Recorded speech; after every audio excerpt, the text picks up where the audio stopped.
Vice Principal and Office is brought to you with support from our sponsors. Looking for a home in the greater Des Moines area? With over 19 years in the real estate business, Janae Griffith has the expertise and dedication to help you find that special place to call home. The kind of home where you can drop your bags, exhale, and say, yes, this is mine. Whether you're buying or selling, Janae Griffith is making it the home for you. Visit Janae, that's Janae, at JanaeGriffith.com to get started. Looking for custom team gear or standout promo apparel? Weeze Tees is your one-stop shop for high-quality, high-impact prints. Based in Ankeny, Iowa, Weeze Tees provides dependable in-house service from screen printing to DTF transfers to heat press work, all done with a passion for precision. Weeze Tees turns your ideas into gear that performs on and off the field. So head to Weeze Tees and customize your apparel for your grind, your game, and your glory. Get started today at WeezeTees.com. On this episode of Vice Principal in Office, join me, your host, Lisa Hill, as we talk about animals, geese attacking students, a fox in the classroom, and a kid with a snake in a Crown Royal bag. Even HR banning all animals, yes, even the fish. Because if you work in a school long enough, it's not a question of if animals show up, it's which ones. So let's get laughing and learning. Attention students, listeners. The stories in this podcast are told from the host's personal and farcical point of view. All names and identifiers have been omitted or altered to protect identities. Now, get to class and enjoy the show.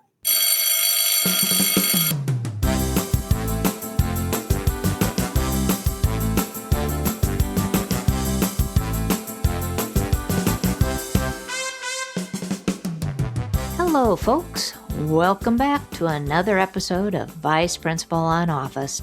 I hope you're doing well. I cannot believe we're almost through January. On one hand, I want the second semester to fly by.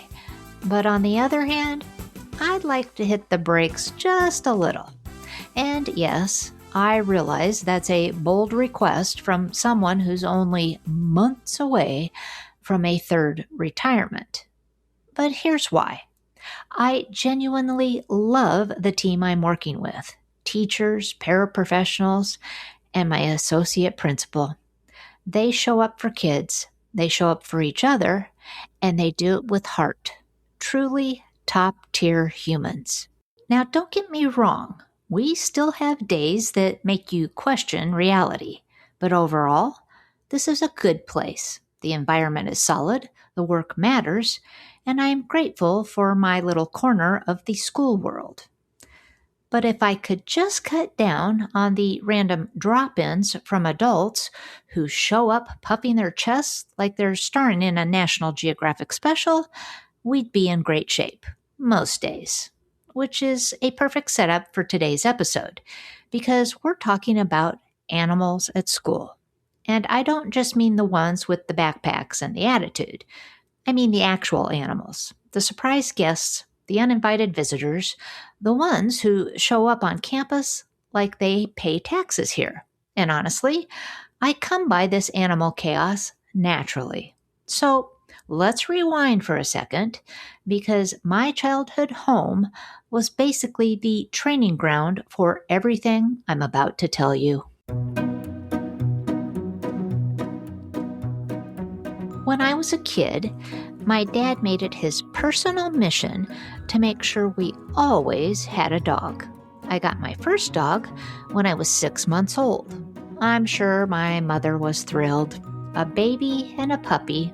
What could go wrong? My dog was a St. Bernard named Alpy, which is basically a couch that breathes. I did take naps on that dog. And then, because apparently our house was running an unofficial petting zoo, we also had baby rabbits, which I got weirdly jealous of because I thought my dad loved them more than me, a couple of ducks. They were here, they were loud, and then they were gone. And my personal favorite, a 3-legged pig. Yes, a pig with 3 legs.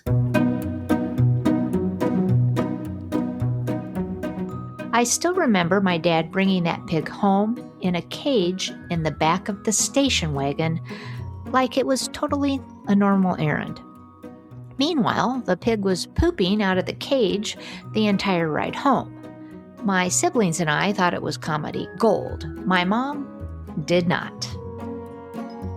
We named the pig Garber because my brother, who was probably 2 at the time, couldn't say Wilbur, from Charlotte's Web. If you haven't read the book, please at least watch one version of the movie so you understand why this story comes with emotional baggage. Anyway, Garber lived outside with our dog, who I think at the time was Champ, a golden retriever, because of course we needed the most wholesome dog breed possible to balance out the livestock situation in our backyard. Garber grew so fast, he went from cute to should we be concerned in about a week. I remember playing with both Garber and Champ in our fenced-in yard like it was no big deal. And no, I did not live in the city, and I did not live in the country, somewhere in between. And yes, it was weird. I don't think the neighbors were impressed. They were more like, is that a pig? Eventually, Garber got so big that my dad took him away. And this is the part of the story where some of you may feel nauseous, some of you might feel sad, a few of you might be furious, and others will, like me, think, wow, that escalated quickly, because my dad claims we ate Garber. My mom absolutely denies this. She insists that she never cooked him, never served him, and would never participate in that kind of family betrayal. Now, do I believe my mom? No, not even a little. But I understand why she denied it. Because she had her own childhood trauma involving a pet chicken. You see, when my mom was little, her older brothers didn't feel like chasing a chicken around the farm for dinner. So they called Willie, her pet chicken. Willie walked right up to the gate like, "Hi, I completely trust you." And wham! Willie was dinner. So if you're wondering why my mom had zero interest in turning Garber into a menu option, that's why. Because nothing says family memories like realizing your favorite pet is one lazy decision away from becoming supper. Lisa Ann! Sorry, Mom. Okay, back to Garber. I'm just going to say it. I'm pretty sure we ate him. At least my brother and I are convinced my dad was telling the truth. My sister, of course, sides with my mom and still insists, absolutely not, no way. And my dad, oh, he loved that debate. I can still picture him sitting there with a cigarette, wearing that little smirk like he'd just won a game none of us even knew we were playing, quietly laughing every time we brought it up.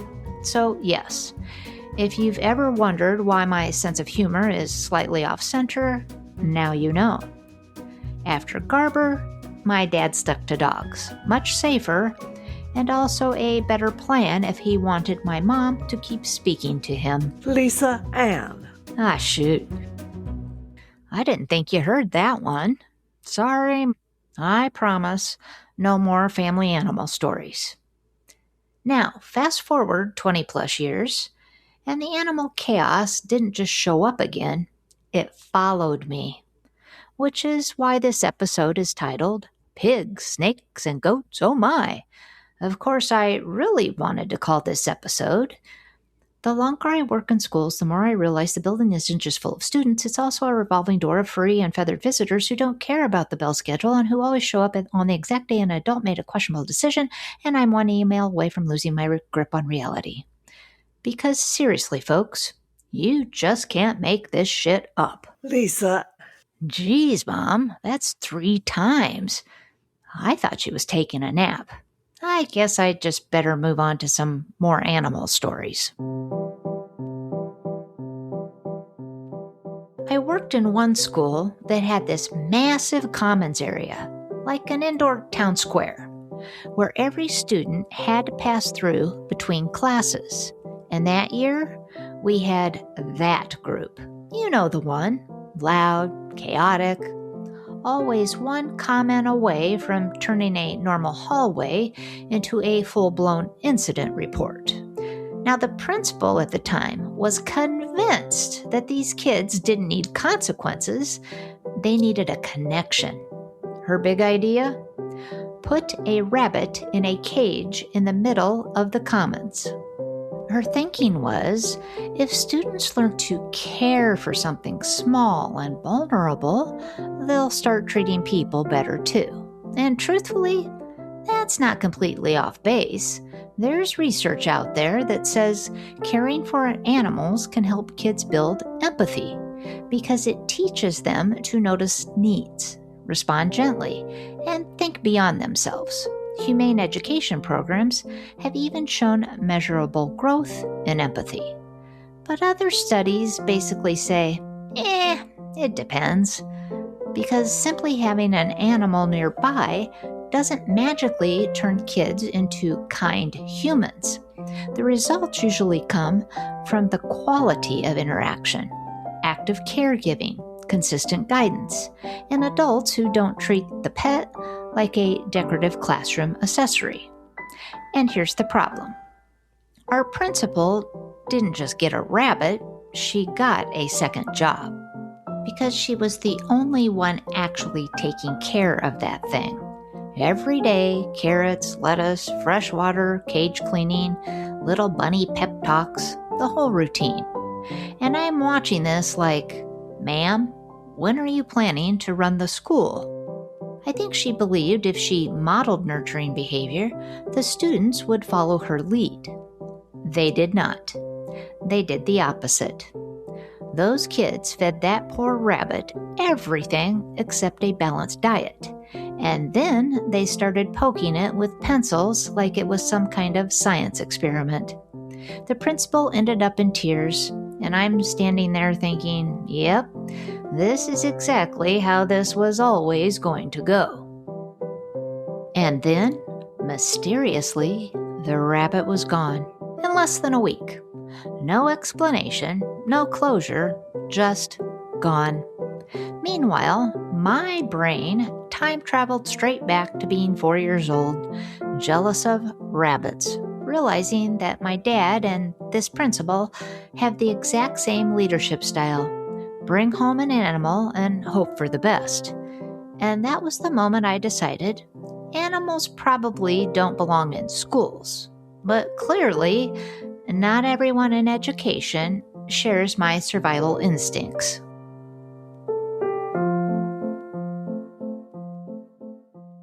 I once worked with a school leader who, on day one of their job, decided to decorate their office with a pet snake in a glass tank on display like it was a plant. Now, let me be clear. I do not do snakes at all, ever. My fear goes back to grade school when I ran around with the neighborhood kids from morning until the streetlights came on. You know, back when kids were feral and hydration was optional. Anyway.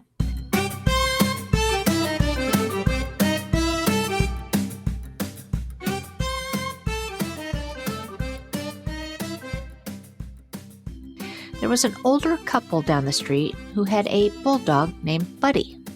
Buddy was sweet, friendly, and basically the unofficial mascot of the neighborhood. Wherever we kids went, baseball, tag, building forts, Buddy was right there like he was part of the group project. One day, we were playing baseball in my front yard, minding our business, when Buddy spots a snake. And Buddy did not hesitate. He pounced on that snake, grabbed it, and started swinging that thing around like he was trying out for an action movie. Just full-on bulldog madness. At the same time, all of us kids reacted exactly the same way, screaming, sprinting, and abandoning the entire game like the bases were on fire. I ran so fast I think I left my soul behind in the front yard because I was sure I was going to die. And that was it. Fear of snakes unlocked permanently.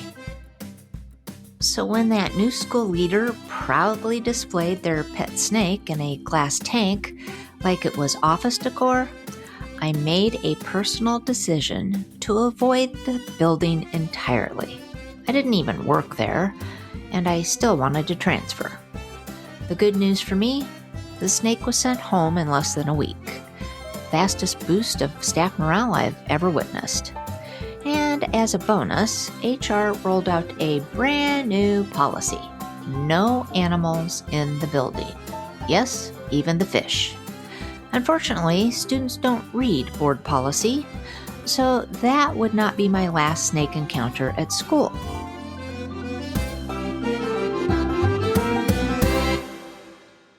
You might remember the snake in the wall situation. Yes, the one where the official plan was basically, let's seal up the opening in the wall with the snake still inside.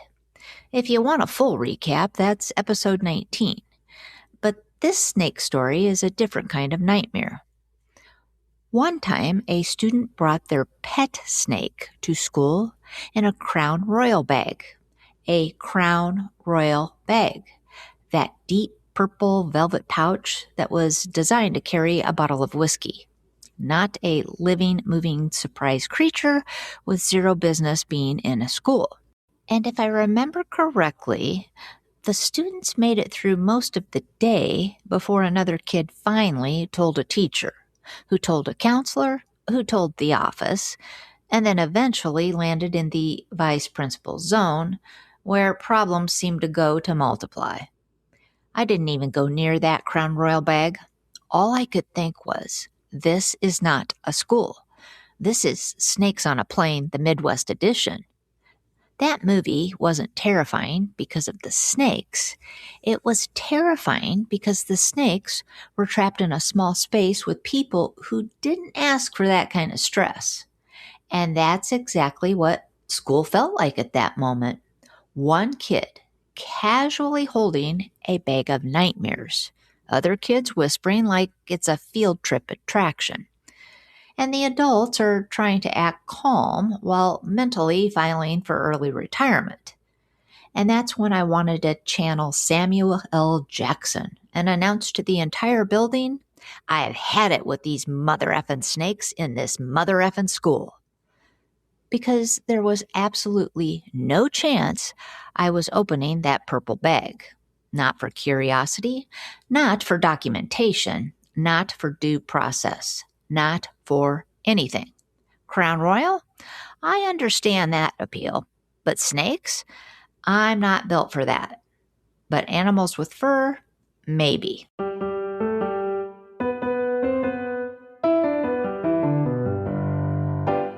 I worked in one building where animals weren't just tolerated, they were basically part of the culture.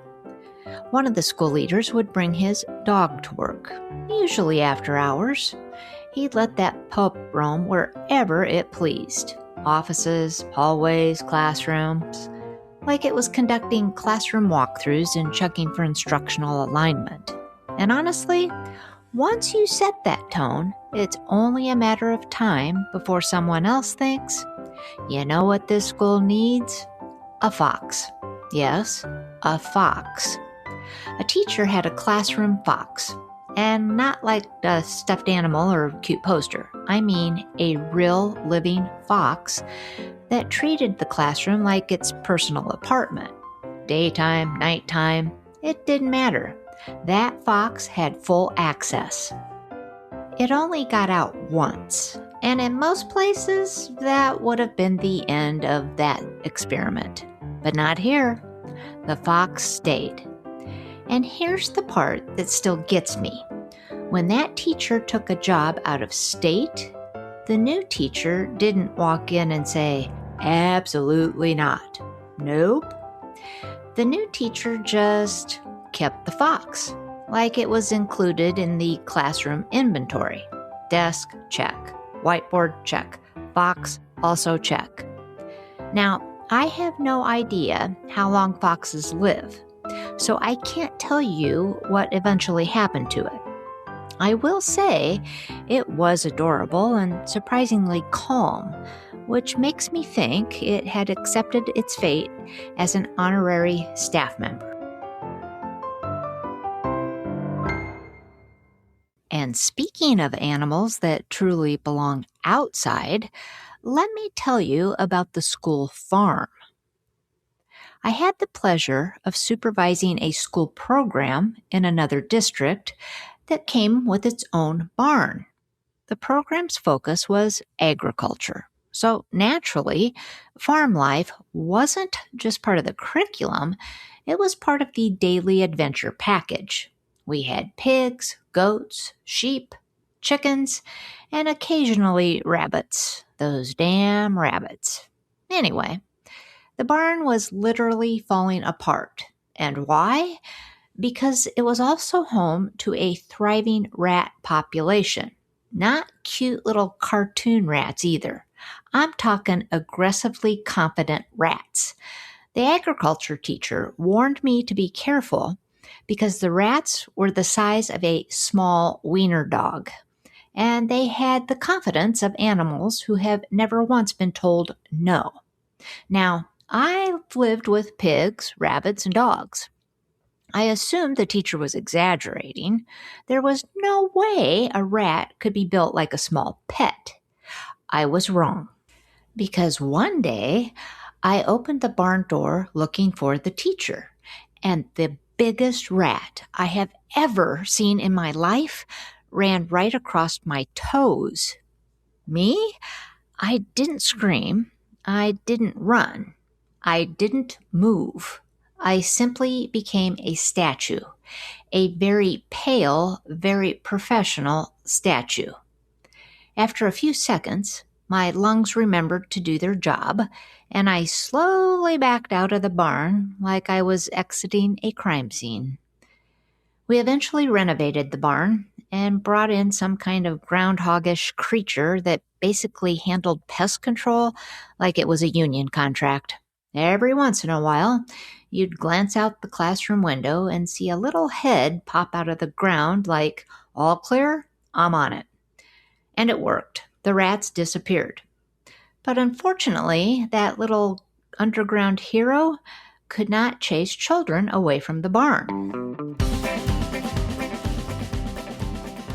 As kids do, one night, right before school started, a small group of teens snuck onto school property and broke into the school barn in the middle of the night, releasing all the sheep, pigs, and goats, because apparently that's how you kick off a new school year, with a full-blown livestock jailbreak.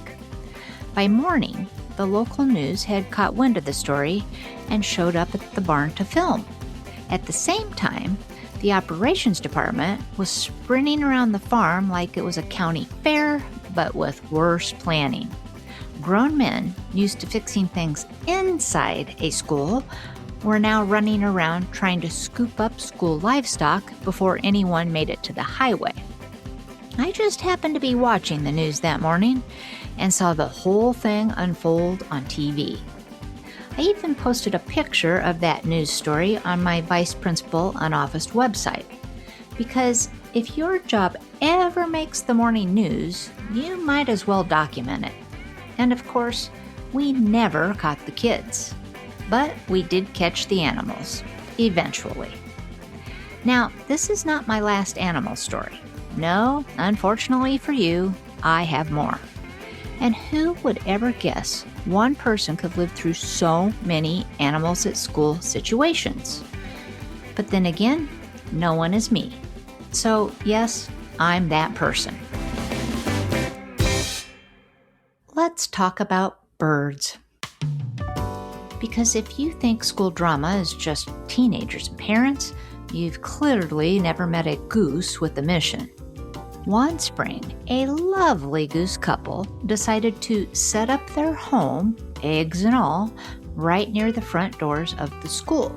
Not in the grass off to the side. Not near a pond. No. Right by the main entrance. because apparently the official greeting committee that year was 2 angry birds and a full nest of attitude.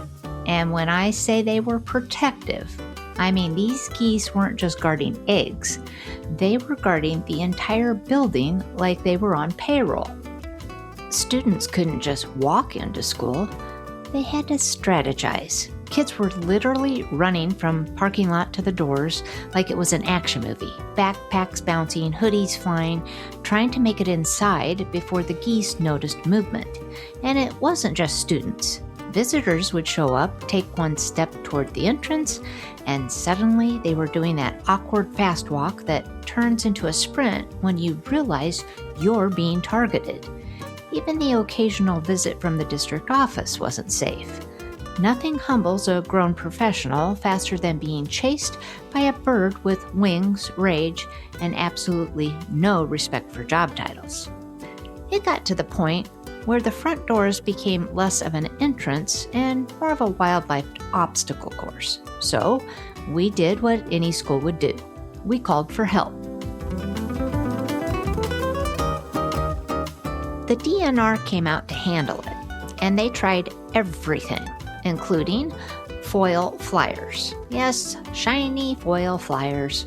Because I guess the plan was to convince the geese that the front entrance was suddenly too sparkly to be trusted. The geese were not impressed. They did not relocate. They doubled down. In the end, the geese had to be physically removed, because once geese claim school property, they don't move. They take ownership. Then there was the time I opened the doors to a brand new construction lab to show a long-term sub around. You know, trying to be professional, trying to be welcoming, trying to highlight the beautiful new space. And as we walked in, a bird was flying around inside the lab and dove straight toward the long-term sub and me. Trying to stay brave and professional, I immediately radioed the operations department. They calmly informed me they were already on the case. As for the bird, somehow a door had been left open. It was cold outside, and this bird apparently thought, heated shop space, tall ceilings, this feels about right. Operations decided the best solution was to open even more doors to help the bird find its way back out, which sounds reasonable until you remember it was freezing outside.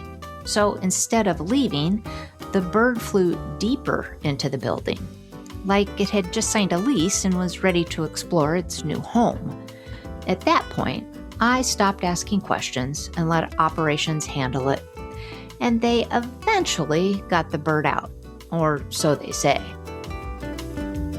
And I can't even talk about flying things at school without mentioning my son. He had his own encounter during a choir concert when bats flew out of the stage ceiling and started swooping down over the choir like they were part of the performance. Most kids ran, some screamed, and a few probably reconsidered their life choices of joining choir. My son, he just stood there like it was no big deal, completely unfazed, like, this is fine, the show must go on. I'm pretty sure the choir director changed the concert venue after that, because it's hard to stay focused on a ballad when bats are doing flyovers. Which leads me to this episode's last story.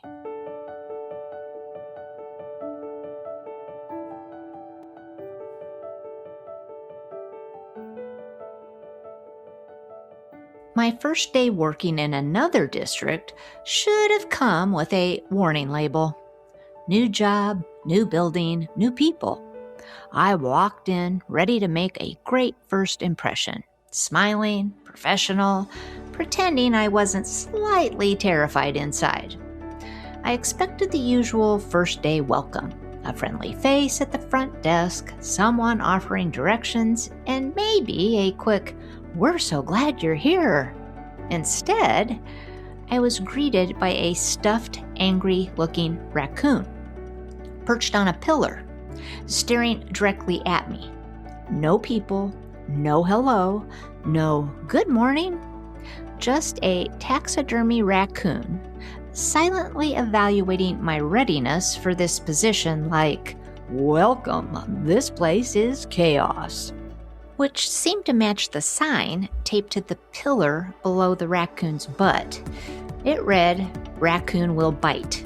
Just kidding, but the display is fragile. Please do not touch. I stood there for a moment thinking, is this the part of the onboarding process? Like maybe if I made eye contact and nodded respectfully, I'd be accepted into the building.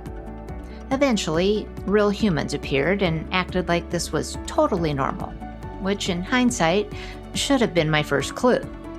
I actually took a picture of that damn raccoon. You can check it out on my full website. Later, during the opening meeting, some district leader cheerfully encouraged all administrators to take a walk outside among the wildlife and the river, which sounded lovely in that fresh air, teamwork, new beginnings kind of way. So I joined my new partner in crime, Haley, and we headed out. We started walking, getting to know each other, bonding, building trust, talking about the year ahead. And I instantly thought, I like this woman. I'm gonna be okay. This feels nice. I can do this. Haley just had that calm, competent energy, like she'd already survived 10 school years and 3 emergencies before breakfast. And then a snake slithered right across the walkway in front of us. Not a cute little nature moment snake. No.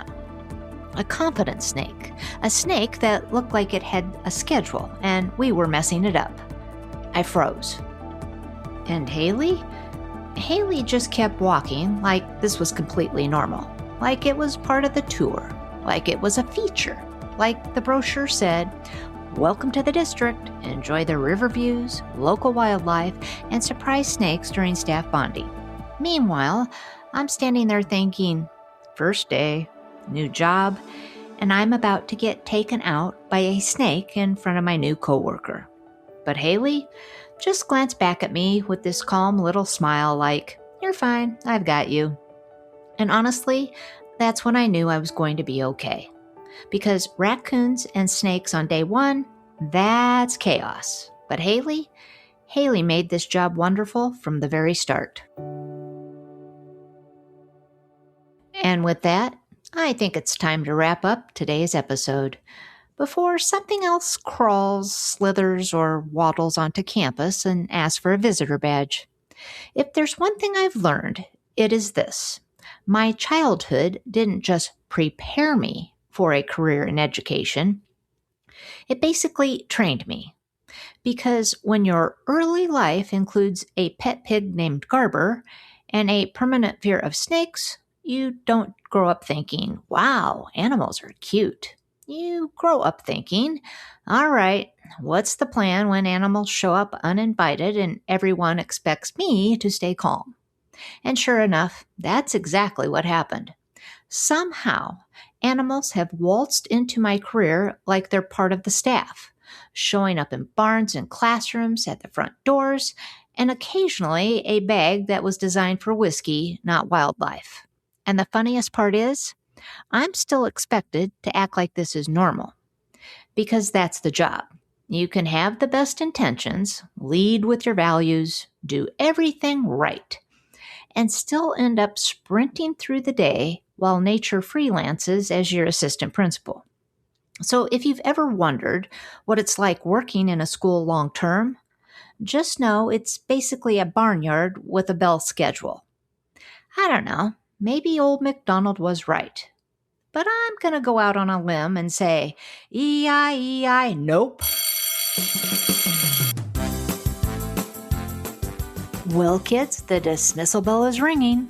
So until next time on Vice Principal in Office, push in your chair, put your name on your paper, be kind to your classmates, put your phone away, and use your indoor voice. Or not. Thanks for listening. And I hope you enjoyed the tales from Vice Principal in Office as much as I enjoyed sharing them. And it is also my hope that you are not only entertained by this episode, but that you walked away with a little nugget of knowledge that gave you some insight on how working in a school is not for the faint of heart. And as I've said before, life is short, so you got to do the best you can to leave the world in a better place than when you got here. And of course, for the love of God, see the humor in life. It's a lot more fun and a little easier to get through the ick in life with a smile on your face. Catch you next time on Vice Principal on Office. Next time on Vice Principal on Office, join me, your host, Lisa Hill, as I share the funniest school moments that prove Stranger Things has nothing on teachers. These true stories are wild, ridiculous, and way too real.